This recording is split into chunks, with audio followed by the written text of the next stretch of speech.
episode number 47. When I had my near-death experiences, I didn't exit consciousness. I entered consciousness of a different form. The last 5 days of my mom's life, we'd have Ringo jump onto the bed, and he would nestle to her, and I know she could feel him. We'd actually place her hand on his fur.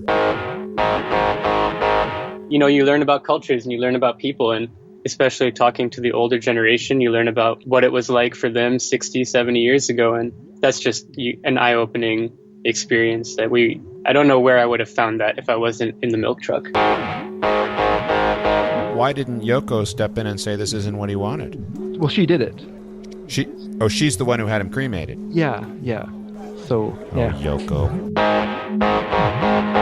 Yeah, I'm not going to do anything. I'm going to stay as vague as possible. Okay, so. good. Let me know if you hear a drone over your house.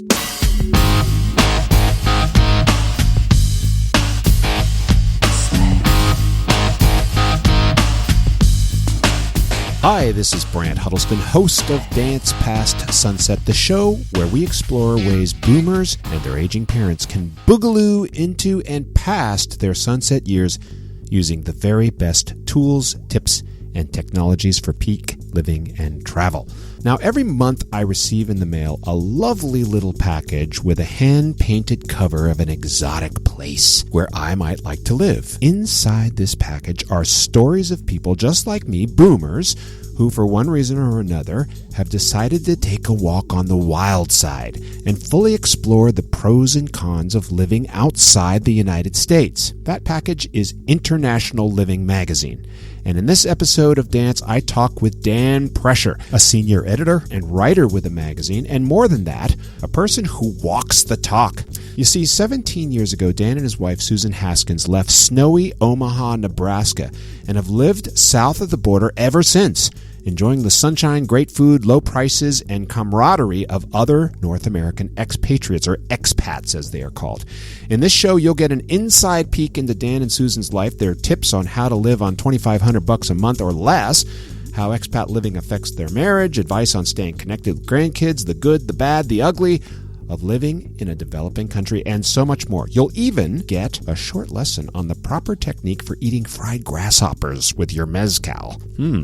Something I learned a year ago when I visited Dan's present home of Merida, Mexico, where I caught him on a Saturday morning. So please join me as I take a look on the other side of the mountain with Dan Prescher of International Living Magazine.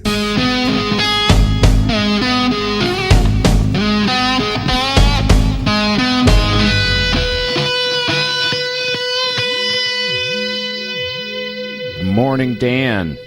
How are you? I'm good. How are you? I'm good. Can you hear me okay? Sounds great. Oh. If we don't have dropouts, we're doing good. Well, let's hope we don't. Yeah, let's hope those school kids are still in bed. Yeah, it's Saturday, so they're either in bed or at the mall, one of the two. Well, if they're teenagers like I was, they're definitely still in bed.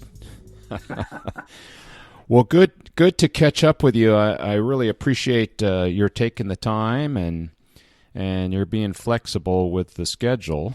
So no worries. All good there. And as I mentioned, I'm a happy International Living subscriber. Good. Good. As everyone should be. I agree. Yeah. It's like getting a box of candy in the mail every month. I kind of go through it. Okay, which delectable I'm going to enjoy, whether it's going to be a story about Portugal or Costa Rica or Panama or someplace exotic, Chiang Mai. Yeah, we kind of call it the dream book. It arrives and you can spend the next month dreaming about where you want to go and what you want to do. Indeed. And I guess you're kind of living the dream because I understand you're living in Merida in the Yucatan. Is that right? That's right. And this is the second or third time we've been here. My wife, Susan Haskins, and I moved out of the States in 2001 and haven't actually lived in the States since then. So we've been out here for about 17 years in various places around Latin America. Wow. Where are some of the other places you've lived? Well, we've lived in 3 places in Mexico, here in Merida a couple of times, San Miguel de Allende, up in the Central Highlands, Ajijic by the shores of Lake Chapala, just south of Guadalajara. Those are 3 very popular places for U.S. and Canadian expats to settle. We've lived in Panama City, Panama. We've lived in San Juan del Sur, Nicaragua. We've lived several times in Ecuador, a couple of different places in Ecuador, Quito, the capital, and up in a little mountain village called Cotacachi. And we've spent a lot of time in between just roving around. There have been years at a time where we haven't actually owned property or been stationed permanently in any one particular place. So we kind of call ourselves serial relocators now. I like that. Yeah. Well, that's quite nomadic. I mean, tell me how you arrived at that kind of lifestyle. Give me a little bit of background about yourself, Sure. and if you don't mind, do you mind telling me how old you are? I knew there'd be a trick question. 60. I think I'm 63. 63. I could be 64. I can't do the math. I was born in 1954. Okay. So all right. You're about my age. I was born in 56. Yeah. So starting to think about Social Security, starting to think about Medicaid, all those issues that U.S. expats start thinking about at this time in their lives. But both Susan and I had the benefit of having what we now call a transportable career in the age of the internet. We were trained as journalists, but made a living in Omaha, Nebraska, with business-to-business communication, marketing, public relations, stuff like that. Susan had kind of a boutique public relations and marketing shop, and I joined that after I got my degree at University of Iowa and had to pay off all my student loans. And we were pretty happy there until Susan became an International Living subscriber herself. And she kept reading about all these places where the winter weather wouldn't kill you if your car stalled or you got locked out of your house. Yeah. That book of dreams worked its magic, huh? Yeah, it did. And we started exploring places, and one thing led to another. And a spot working for International Living in Ecuador opened up in 2001. And we had to make the decision whether to, walk the walk or not. And we haven't looked back. We sold the house, got rid of the stuff, moved abroad. And we've had the benefit of being able to do this for a living for 17 years. So that's helped a lot. We're not technically retired, but we write a lot about retired people trying to make their fixed incomes and their pensions and their annuities go as far as possible in their retirement years. And so we've lived among folks that we are going to be once we retire and start getting our Social Security for the past 17 years. Now, do you have kids? Yeah, we both have one kid from previous marriages and lives, and one of our children now has children of their own. So we now have our grandbaby. And that has kind of changed the focus of what we do out here as expats. A lot of expats, a lot of retirees still have family back home, and that moderates the way they live their lives out here in the world. And that certainly happened to us. Yeah, I want to dive into that actually because I mentioned I'm reading Susan Pinker's book, The Village Effect. Have you heard of it? I have not. Sounds interesting though. Yeah, it's the subtitle is How Face-to-Face Contact Can Make Us Healthier, Happier, and Smarter. And she says, and I think I agree with her, that only that face-to-face, eyeball-to-eyeball contact gives you the vitality and health, that sense of belonging to community. And it actually does have statistically proven positive effects on your health. You live longer, you have lower rates of dementia, and so forth. Sure. And social media it is no substitute for it. Right. There's something going on in that human-to-human contact that doesn't happen online. And so being part of a family or a village is important, according to Susan Pinker. How do you process that in your own life, and how do you see people processing it who are living in Mexico, other places, where the kids and grandkids are back home. How are people handling Right. it? The internet has changed everything. First, let me say that if you're an expat and you move to another country, you instantly become a member of a very close-knit group of other expats. Everybody's trying to figure out the same, everybody's trying to figure out where to get those slot head screws and who's the best plumber. And so there's a huge sense of community in being an expat that many people never have back home. There are people who have lived in their neighborhoods back in the U.S. and Canada for years and don't know all their neighbors. That doesn't happen when you're an expat living in an expat community abroad. So you right away connect. Then you exactly. You parachute into a new place. Like you've lived many in Quito and Panama City, and so when you parachute into these places, one of the first things that happens, I take it, is that you start you find these people and you start building that village with them, or you become part of the village. Yeah. Yeah, of necessity. Those are the guys that have the answers that you need. And we have met expats who have moved out of the United States and Canada because they never want to see another North American again. And they move out in the campo and they live with the people and they learn the language instantly and they adopt the culture, and that's fine.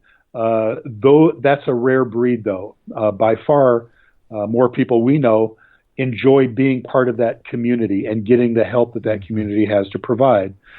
That being said, as you say, everybody has family back home. Everybody has kids back home. When Susan and I first moved abroad, instant messaging was just getting started. And it was almost a miracle that you could send somebody a text message and in 5 minutes, they'd answer you back. That was huge. Now the internet makes it possible for us to have. We did it last night. We were in a restaurant eating dinner, and we got a FaceTime call from our granddaughter, our 4-year-old granddaughter in Omaha. Yeah, it makes a huge difference. It doesn't take the place of face-to-face contact, which is why Susan and I are working our way farther north. We'd still be in Ecuador if it wasn't so easy to get a flight from Merida, Mexico, directly to the United States. We can be having breakfast here in Mexico and be having dinner with our granddaughter within a 6 or 8 hour period. And that is huge. Yeah, that's very important. And, I've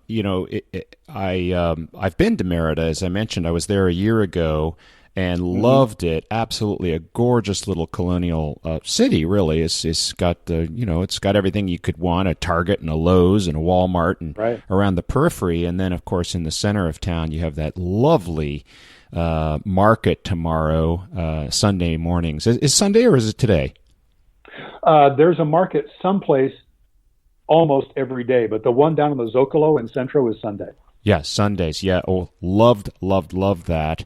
Got to tell you, there was a vendor. There's many vendors. The whole square is packed with vendors selling everything you could possibly want. But I had a heavenly experience with a vendor who was selling deep fried plantains. And then, oh my God! Yeah, and he They're pretty good. He had two kinds of like a cream sauce that he squirted on it, and it had to be 1,000 calories, Dan. But it was one of the best things I ever put in my mouth. Just absolutely delicious. It's easy to get your carbo load on at the Sunday Mercado. You can go carbs there. And I bought my favorite hat there as well. It's a floppy canvas hat to keep because after Merida I was going to tour the ruins, and I knew I would be out in the sun, and I don't have enough hair to cover my head anymore, so I need a hat. And there was a guy. We are the same age, yeah. Indeed. I claim that the hair you don't lose it; it just moves someplace else on your body. Exactly, nostrils, into your ears and nose. Exactly. Yeah. This is old man talk. Yep, more than they want to know. Yeah, TMI. But I came to this one stall, and there was this older gentleman. Now he was probably in his 70s or 80s, and he was snoozing, but his hats were all there. And I found this canvas hat, and I think it was $2. So I just tucked the $2 in his little basket and left. And That's how things work here. Yeah, I really, really like Merida. I'm hoping that I can talk my wife to come and visit. She's from Sao Paulo, Brazil, so yeah, she's used to a big city. So that's a kind of another question. Now, you've lived in a big city. You lived in Panama City, and you've lived in a small city, I guess. Merida, as you'd call a small city, in Quito. And then you've lived in some really kind of rural areas, right? Like in the out in the lake area. Talk to me about your experience in between the two, and I will preface this by saying that it seems like International Living Magazine kind of leans towards more the rural kind of, the beachfront kind of out, getting away from things, whereas Leslie and I, we like urban, we like the hustle and bustle. You've had both. What do you find to be the pros and cons of each? Well, it depends on what your personal situation is. Susan and I lived happily in Cotacachi, Ecuador, which is a little leather crafting village of about 7,000 people. Wow. And you can walk from one end of it to the other and back in 40 minutes and see everybody you know. And we loved that. Absolutely loved it. Now I'm 63 or 64, depending on how you do the math. I like to be close to a major medical facility. And because of our granddaughter and because of the work we do, we like to be close to an international airport. No more than an hour away is what our criteria is now. So everybody makes their own list of what's important to them and what's not important to them, what they can live with, what they can live without, and you make your choice that way. So, we know a lot of people who said, when I retire, all I want to do is swing on a hammock on the beach. And they go and do that for 6 months until they find out the beach is where they keep the bugs and the heat and the sand, and they change, Yeah. Making that move as an expat to live somewhere else in the world is not an all or nothing, jump off a cliff once kind of thing. Your lives change, your needs change, so your requirements change in the kind of place that you want to settle. And everybody runs into that. Is it fair to say then that it's not so much if you're like me and you're sitting in North America and you're thinking about retiring overseas, it's not so much a ready, aim, fire, but rather kind of go ahead and jump in, try something. If it doesn't work, you'll learn what you like and what you don't like, because you don't know what you don't know. And the only way to know is to get out there. And then when you've had that 6-month experience on the beach, you say, this wasn't it. So you repeat. Is that a better model for how to... That's the ideal model. And everybody I talk to who's done this thing has said, my only regret is that I didn't do this sooner. And that comes from people who have moved 2, 3, maybe 4 times after they left the United States or Canada. Yeah. The good news is that life is more affordable in most of Latin America than it is in Canada or the United States. So you can afford to make those moves. You can afford to relocate.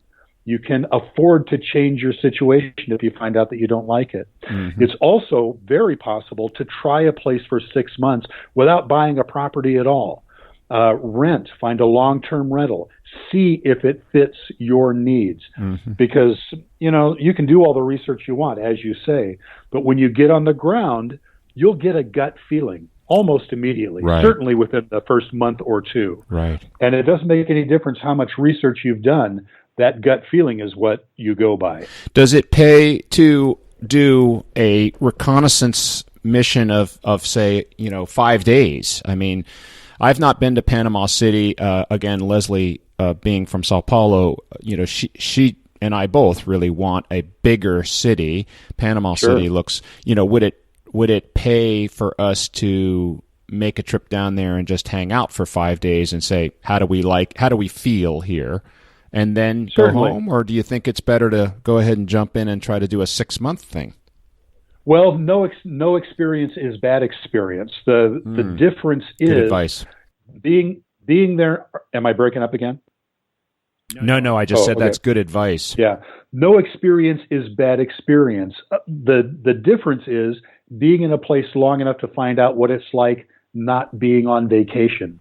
If you hit a place for 5 days, if you're like me, you like staying in a nice hotel. You like eating in the best restaurants. You like sampling all the things that place has to offer because you've only got 5 days.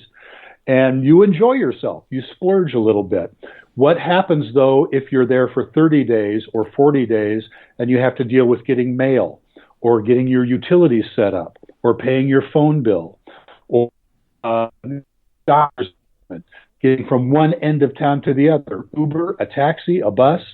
Those are all things that you only deal with if you're in a place longer than your standard vacation time. I see. So, yeah. So our advice always is try to spend as much time on the ground in a place that makes your short list as you possibly can.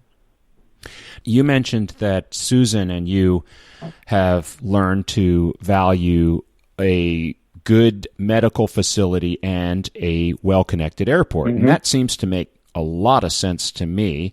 I do want to stay connected with my kids and my grandkids, so I want that airport. And, of course, I'm expecting to need medical care, so I'm going to want a good hospital as well. So it seems like almost those are bedrock requirements for making this evaluation as you're doing a little bit of aiming before you pull the trigger. Talk to me a little bit about that. Is that something you find with other people making this evaluation, or not? It is. What's your thoughts on it? It is. The thing that we try to get across to everybody we talk to is to profile yourself ruthlessly,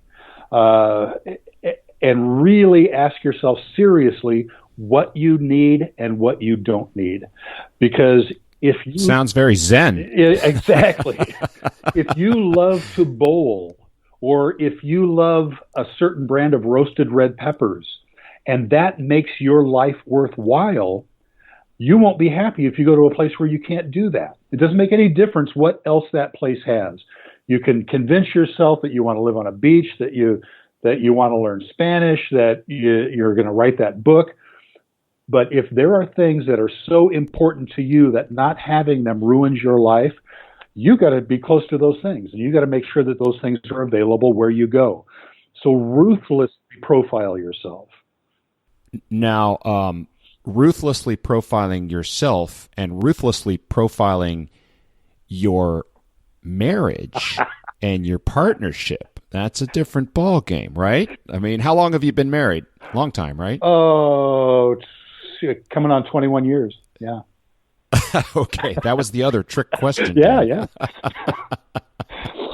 I got to tell you a quick short story about when Leslie and I were applying for her green card, okay? Mm-hmm. And we had to sit for an interview with an immigration officer who turned out to be an ex-Marine intelligence officer. So you weren't going to get anything by this guy.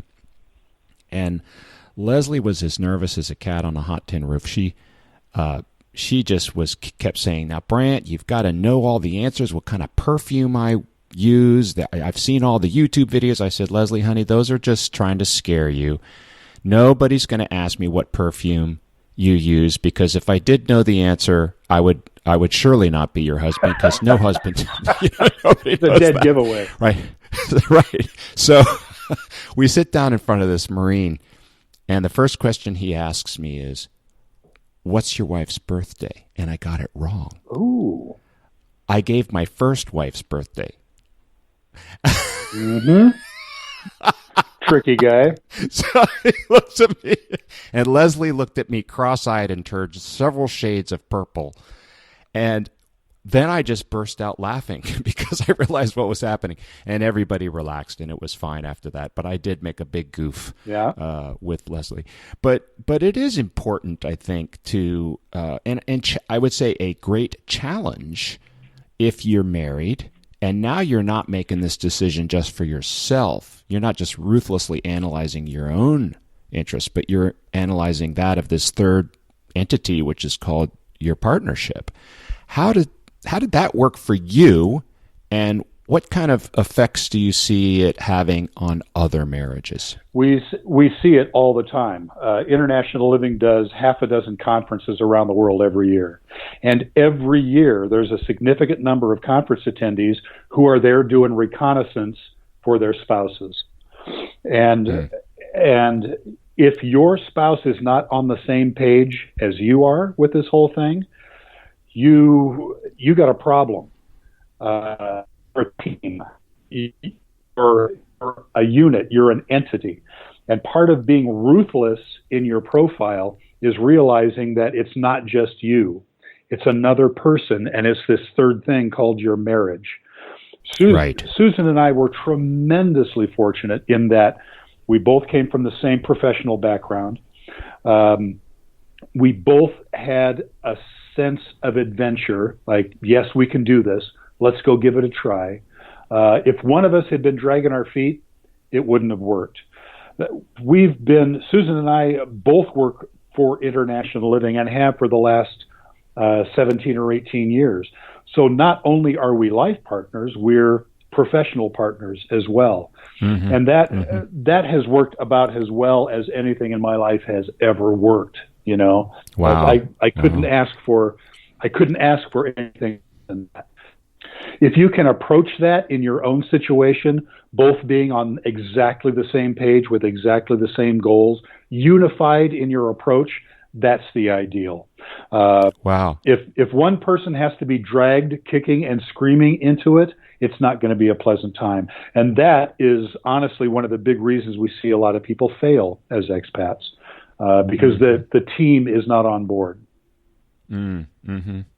Well, that's true whether you make this decision to move outside, move anywhere, really. Yeah. I mean, whether it's inside the U.S. or out. Absolutely. If you don't have a partnership that's collaborating towards some kind of shared vision that you've hammered out together as a team, then, that plants the seeds of failure. Well, I know, because I was divorced. I know how that how that happens. I'd like to amend that a little bit, though. I personally like to think that if you're thinking about being an expat and moving abroad, there's no such thing as failure, because you always know more than you did, even if you move back to the States. I mean, if you try it for 6 months and move right back home, 100% more about yourself then than you did before you tried it out. And that's a good thing. How can that be bad? Yeah. Well, it is good, but it can also put the partnership in a pressure cooker. Oh, yeah. In a way. Yeah. Just like any big life change. What if you're single? What if you're not partnered, but you'd like to be? Does it make sense for you to go ahead and jump out there as a single person and find a like-minded partner over there? If I parachuted into Merida, I'm sure I would find lots of other single people. Or does it make sense to kind of find somebody where you are and then do it together? Any thoughts on that? Oh man, you're asking for relationship advice now, and I'm out of that. And I'm just a journalist.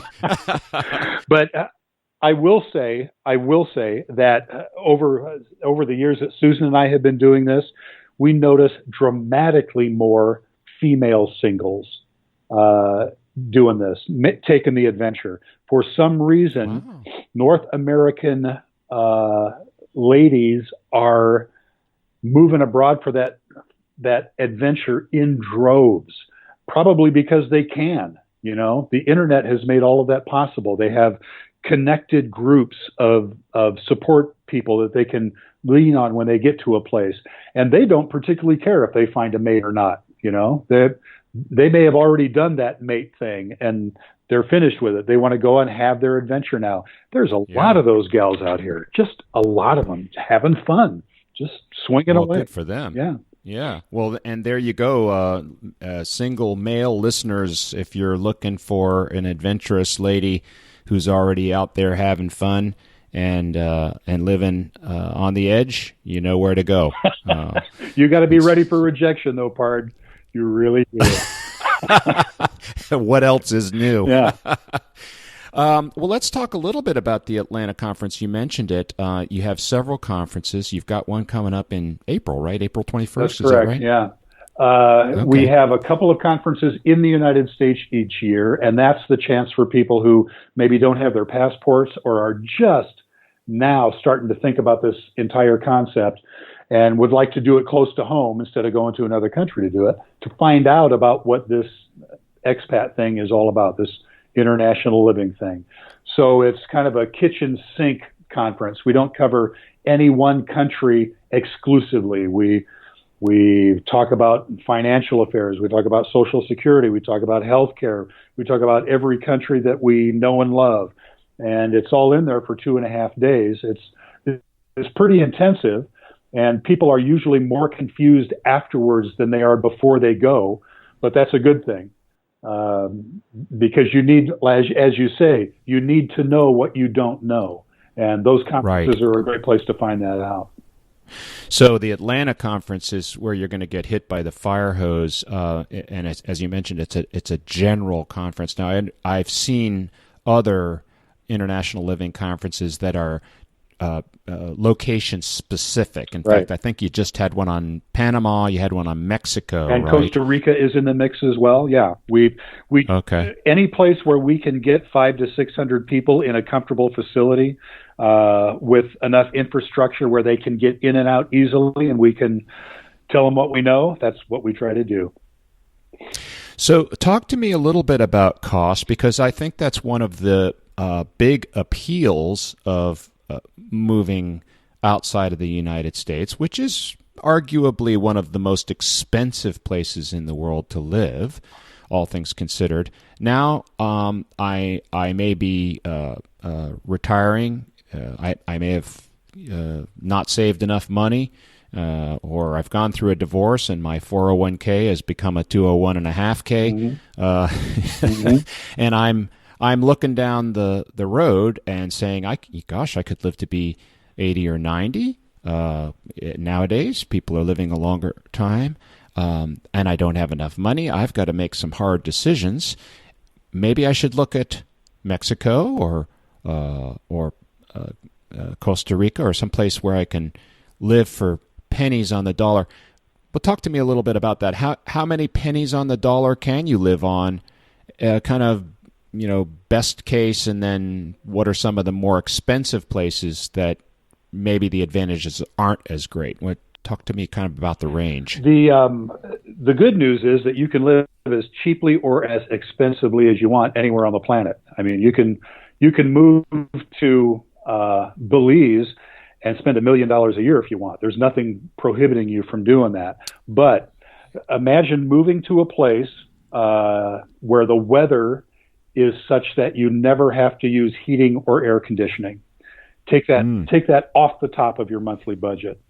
Imagine moving to a place where the public transportation is so good that you don't need to own a car or pay for the insurance for that car. Take that off the top of your budget. Right. And let's just let me put a footnote in there. And a lot of people don't know that your car is actually, next to your house, is the second most expensive asset that you have. You bet. With all the payments and the maintenance and insurance, license, registration. It can be $8,000-9,000 a year when you add it all up. It's high overhead. Yeah, that's a big deal. It's high overhead. Now imagine a place that has one or maybe two public health systems and a private health system that runs alongside it, all of which are orders of magnitude less expensive than healthcare in the United States. Add those things into your monthly budget, or subtract them, if you will, and you can get some idea of how cheaply you can live on a month-to-month basis, what your actual overhead is. It'll depend on how much you like to travel, how much airfare you spend, how much you like to go to concerts or eat out, or what kind of satellite TV you want. All of those things get factored into your monthly budget. But there are huge bits of overhead that you don't even think about in the United States that you can take directly out of your budget in many tropical countries, in many Latin American countries.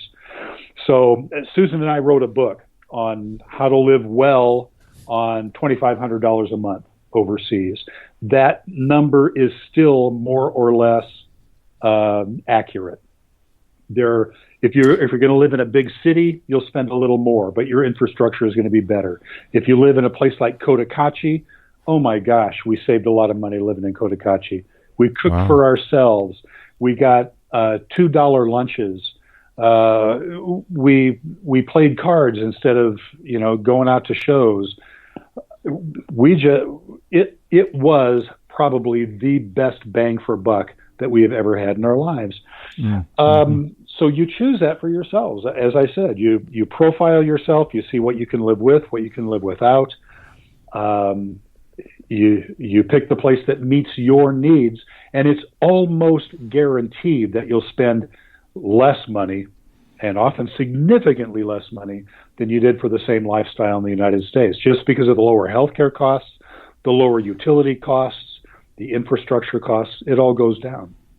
Well, there's obviously a lot of cost advantages. The quality of life can be very high, and if you get International Living magazine every month, you're tantalized by how good life can be, because your writers tell you that every story is like a jewel. It's almost like an ad for the place. Although I will say that from time to time you do find in the magazine, some of the shadow sides. You'll say, okay, well, be careful of this or that, or this didn't work out, such and such. Maybe this, particular restaurant wasn't so good. So you get a fair balance. But walk me through the shadow side a little bit. We know the pluses. What are some of the minuses that you hear from people who have done this? What do they say? 90% of it was great, but this 10%, it just isn't working. Sure. What do they say? The things I hear most about in that category are from people whose expectations were that the rest of the world is just like the United States, only for reason North Americans have that idea that especially if they haven't traveled a lot, that the entire world is just like the United States, only cheaper. And that's not true. Every place has its own culture, its own history, its own political milieu, its own sense of humor, its own cultural peculiarities. And for people who expect life to be just like it was back home, only cheaper, they are disappointed. The bureaucracy can be labyrinthine in some of these countries. The judicial system is different. Most of Latin America runs on civil law instead of common law. And if you don't know the difference between those two, you will often be stumped. In many of these countries, personal safety and security of your home is your responsibility, nobody else's. That's why in many cities, you probably noticed it in Merida and some of the other places you've gone to, every house has bars on the windows. Sure. And for a lot of North Americans, they'll instantly say, what's everybody so afraid of? And the locals will say, well, I'm not afraid of anything, but if I don't care enough about my stuff to secure it, it's nobody else's job to keep it safe for me. Those values are just different. And if you go abroad with the expectation that it's going to be just like home, only cheaper, you're going to be disappointed. Well, let's talk a little bit about security, because I know that's one of the things, the people that have not traveled much, that's one of the top of mind things, certainly when they think of Mexico, the drug cartels and the murders and so forth. But having traveled throughout Mexico and South America, I can tell you, it's the dangers are different, but I don't think any worse. Right. But I think it is fair to ask, what have you experienced with regards to security overseas? Do you find yourself feeling less safe certain places, and if so, why? No, we have never felt less safe than we have in the United States, and that's because we don't go to places that are more dangerous than the places we lived in the United States, and that's basic research that you can do just by getting in touch with the local expat community and asking them what their experience is like. In every place that we have gone outside the United States, the disparity of income has been dramatic. There is a lot more poverty outside North America than there is inside North America. Let me amend that. In North America, we hide our poverty better than they do in Latin America. In Latin America, you can live next to a guy who's essentially living with his chickens and pigs in a very nice house. Because zoning laws aren't the same as they are in the United States. You can live next to an auto mechanic shop or a disco. And that's your responsibility to know what neighborhood you're moving into and what your neighbors are like. Because of that disparity of income, there is a lot more crimes of opportunity. As I said, if you leave your stuff sitting out in the open for a poor Panamanian or Ecuadorian or Mexican to take it, to them is not really stealing because you don't care enough about it to lock it up. And, Interesting. And they could be making $1 a day or less. So, crimes of opportunity like that to take something from a rich foreigner who doesn't know enough or care enough about their stuff to actually guard it is an opportunity that many poor people in the world can't pass up. So, like I said, that's on you. That's your personal responsibility. Now, I've asked you to be a relationship therapist, and now I'm going to ask you to be a predictor of the future. So I'm going to put you on the spot here a little bit. We being North America are aging up. We've got, I think, 70 million baby boomers, of which I'm one, and you are too, getting older. And again, in some cases, not having saved enough money, hoping that Social Security will remain sufficiently solvent to get us through to the end.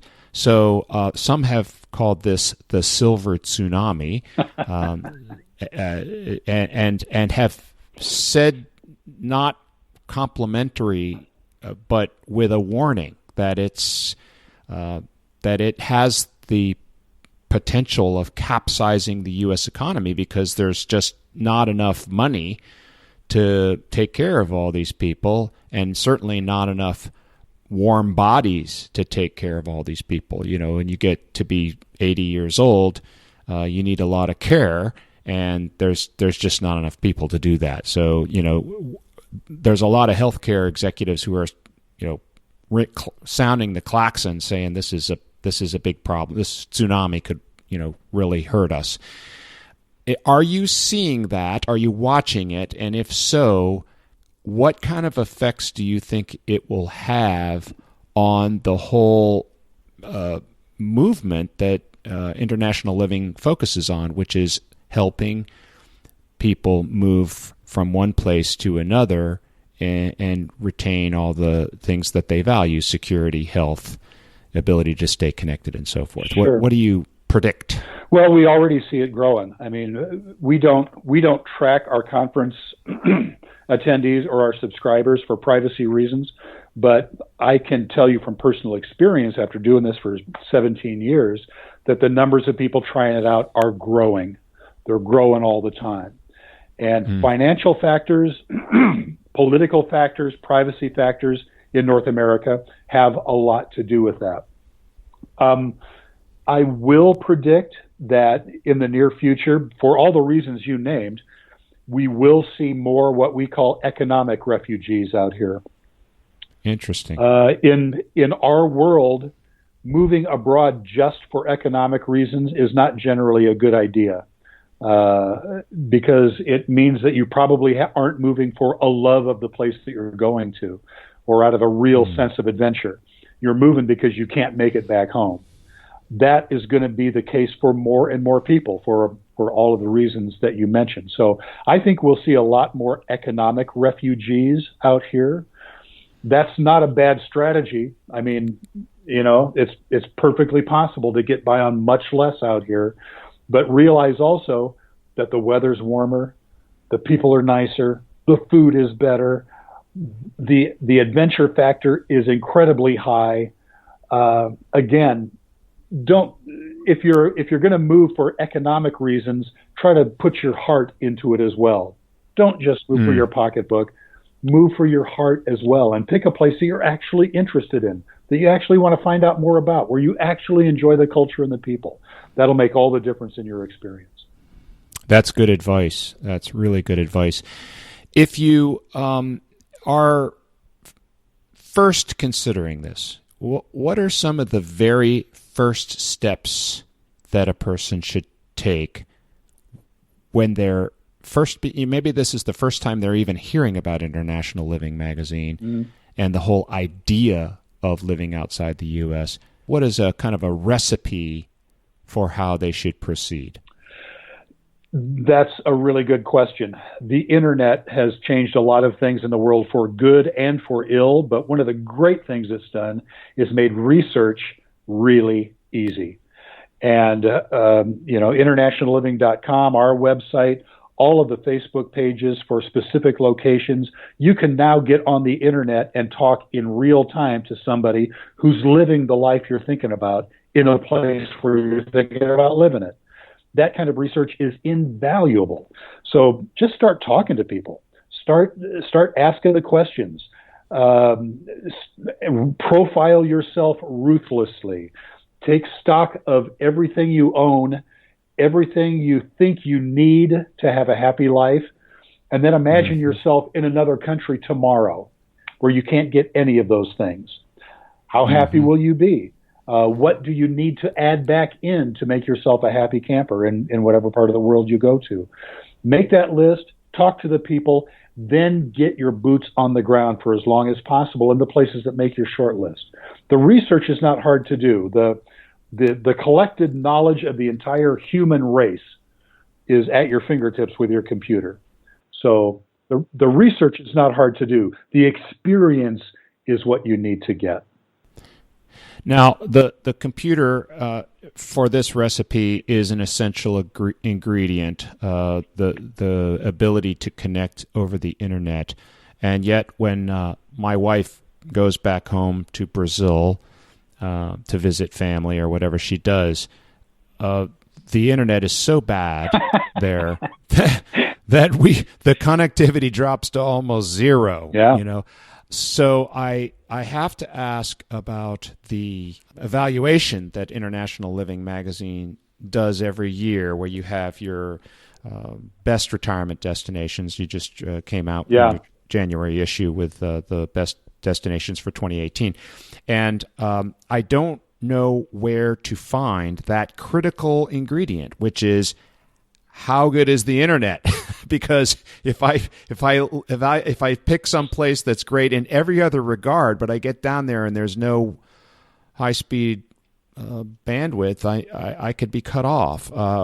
What are your thoughts on that? Well, you've already done a bit of ruthless profiling right there. If a high speed internet connection that lets you stream Netflix is a deal breaker for you, you got to go and find out if you actually have that. Or you have to get on the bulletin boards and ask people who are living there if that's what they have.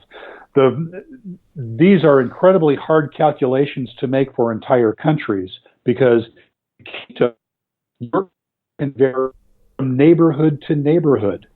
In Cotacachi up in the mountains, your internet can vary from day to day.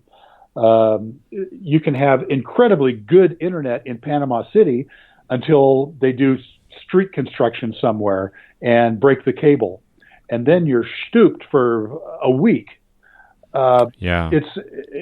These are hard calculations to make, but there are places that are better for infrastructure than other places, and the people who live there already know what those considerations are and where those places are.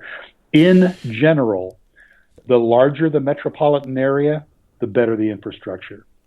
So that makes sense. You guys have made that calculation already, and Susan and I are down to that as well. We like having a city around us. And right now, Merida fits the bill. I compare it to Omaha, Nebraska. People, it's got more of everything. The infrastructure works well. It's clean. It's well managed. That's exactly the kind of town that Merida is. Everything here works as well as any place else I've ever been. So it fits us right now. It really does.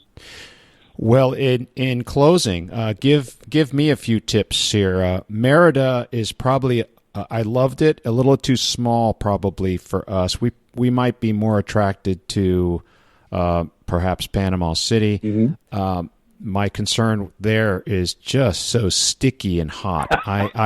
Yeah. I'm like, no. I know that taking heating and cooling off the table is a cost advantage, but I like my crisp falls and my frosty winters and the seasons and so forth. So a lot of south of the border locations that are so frequently featured in International Living magazine are probably not the right choice for me. Mm-hmm.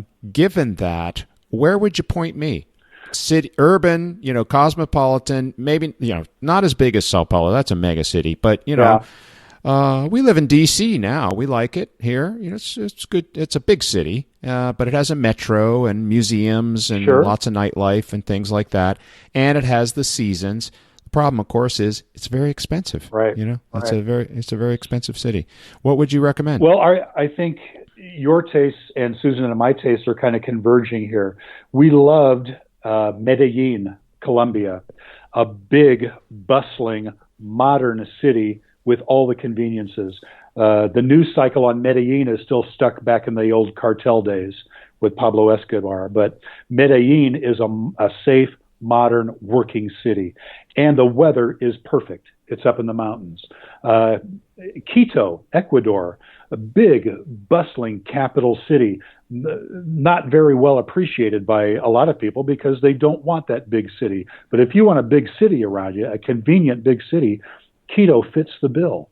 Guanajuato, Mexico, a college town, but still big enough to have one of everything that you need. Let's see, metropolitan areas. Oh, man, there are so many cities that we love. Mexico City, Ciudad de Mexico. We just had our conference there, and I fell in love with that city. And there are so many neighborhoods there that you can pick and choose from that you can have just about any lifestyle you want. I mean, you pick any major metropolitan area above maybe 2,000, 3,000 feet above sea level, and you've got your combination of infrastructure, good weather, and great culture. Good food, bustling culture, great hospitals, international airports. Any major metropolitan area above 2,000 or 3,000 feet in Latin America will give you that. Interesting that they were all south of the border. I didn't hear you mention anything like Barcelona or anything in Europe, Lisbon or someplace like that. Was there a reason for that? Well, just because this is the turf that I'm familiar with. Susan and I have spent the last 17 years in Latin America. All of those things apply to the same considerations in Europe.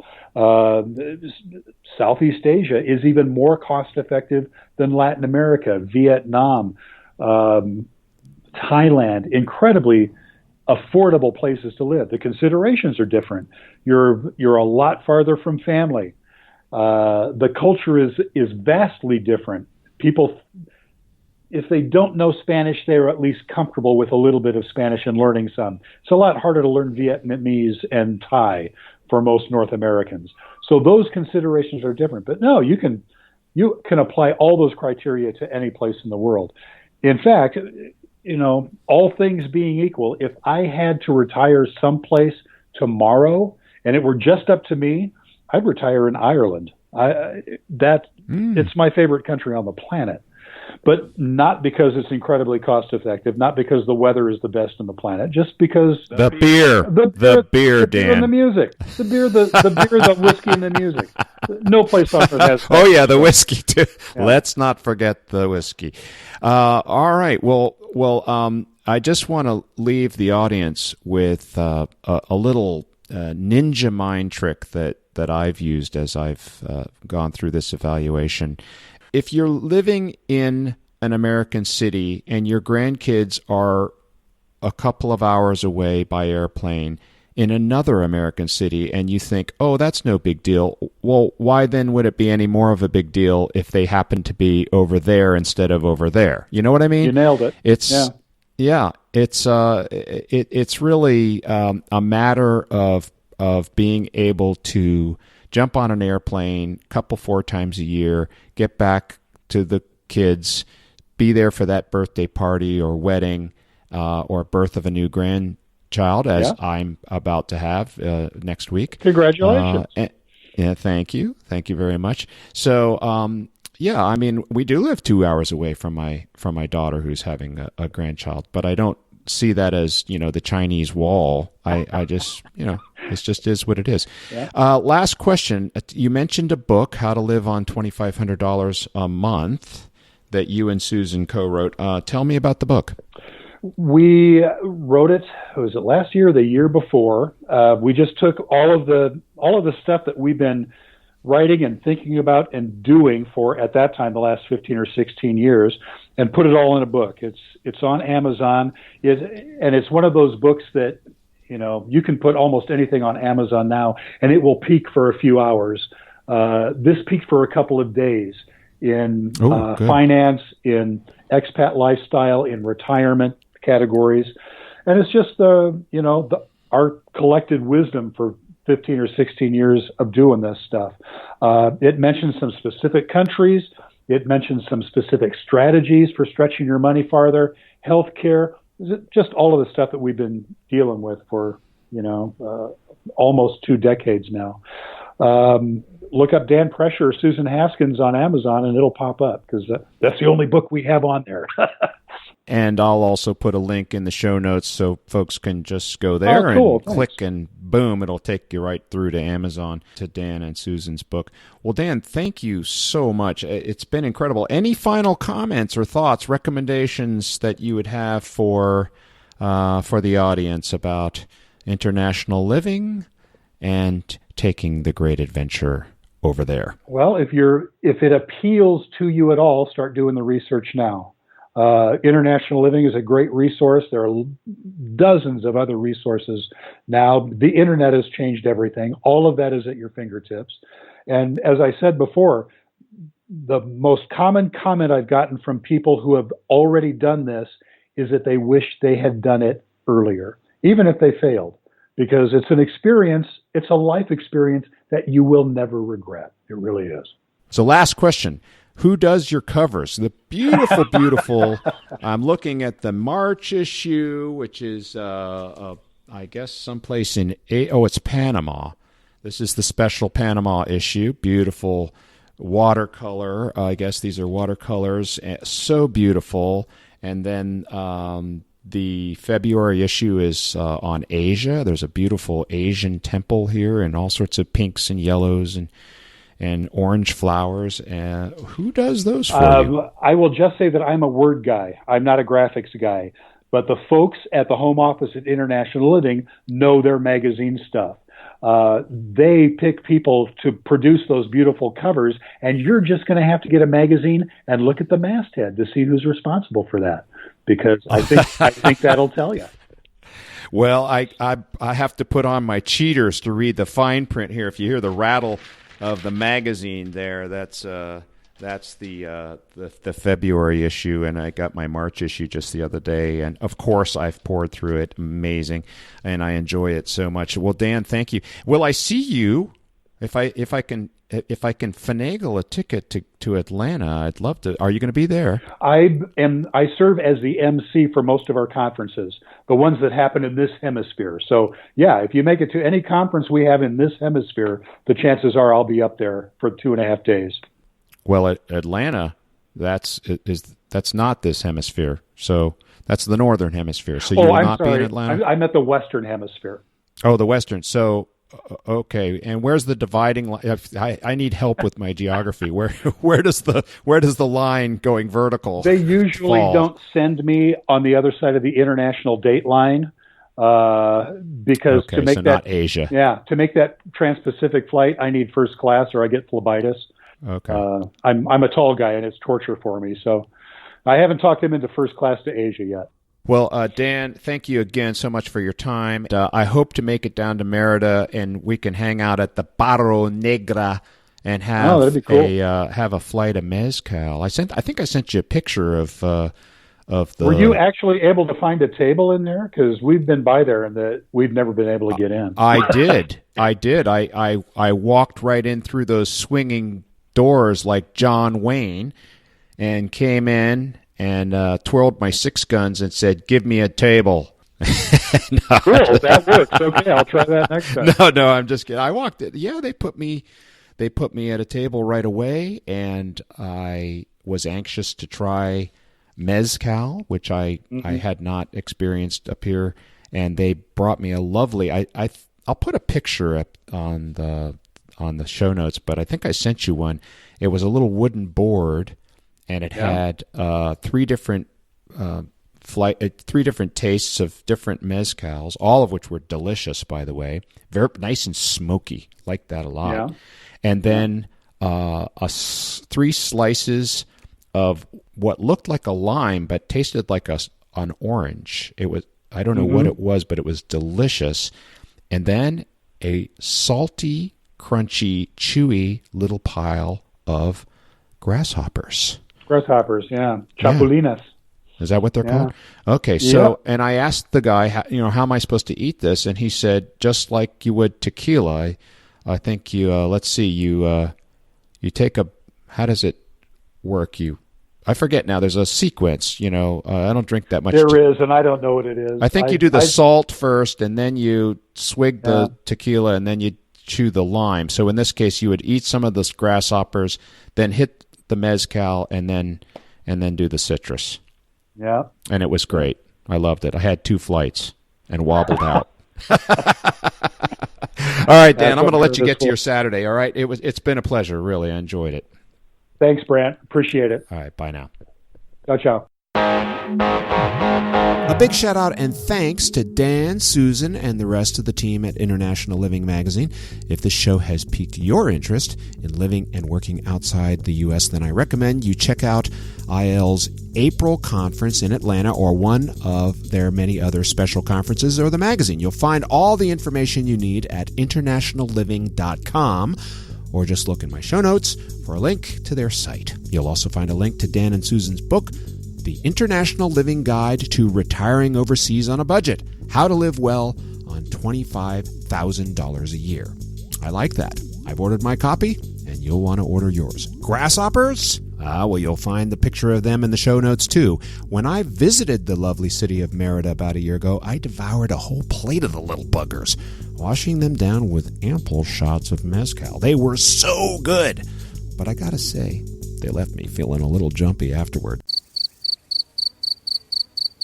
Okay, that's it for now. Thank you for taking the time to listen to the show. Please send your cards and letters to me at Facebook or Twitter. And do me a favor, give the show a thumbs up on iTunes, with my thanks. Coming up next time on Dance Past Sunset is a show about how to save thousands of dollars getting your medical care where? Well, over there, of course. It's all part of my series on how to live out your golden years in style with less cash out of pocket. So be sure to stay tuned, and until next time, my bugs and bugettes, make the most of every moment, because it's the only moment you've got. This is your host, Brant Huddleston, signing off.